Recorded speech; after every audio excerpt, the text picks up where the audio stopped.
اور اے نبی انہیں حیات دنیا کی حقیقت اس مثال سے سمجھاؤ کہ آج ہم نے آسمان سے پانی برسا دیا تو زمین کی پود خوب گھنی ہو گئی، اور کل وہی نباتات بھس بن کر رہ گئی جسے ہوائیں اڑائے لیے پھرتی ہیں۔ اللہ ہر چیز پر قدرت رکھتا ہے۔ یہ مال اور یہ اولاد محض دنیاوی زندگی کی ایک ہنگامی آرائش ہے،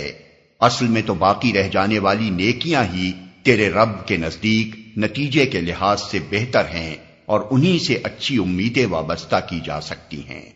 فکر اس دن کی ہونی چاہیے جب کہ ہم پہاڑوں کو چلائیں گے اور تم زمین کو بالکل برہنہ پاؤ گے، اور ہم تمام انسانوں کو اس طرح گھیر کر جمع کریں گے کہ اگلوں پچھلوں میں سے ایک بھی نہ چھوٹے گا، اور سب کے سب تمہارے رب کے حضور صف در صف پیش کیے جائیں گے۔ لو دیکھ لو آ گئے نا تم ہمارے پاس، اسی طرح جیسا ہم نے تم کو پہلی بار پیدا کیا تھا۔ تم نے تو یہ سمجھا تھا کہ ہم نے تمہارے لیے کوئی وعدے کا وقت مقرر ہی نہیں کیا ہے،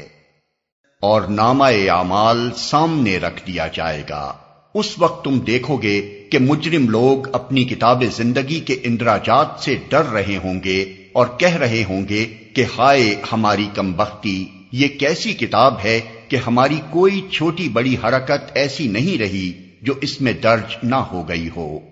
جو کچھ انہوں نے کیا تھا وہ سب اپنے سامنے حاضر پائیں گے، اور تیرا رب کسی پر ذرا ظلم نہ کرے گا۔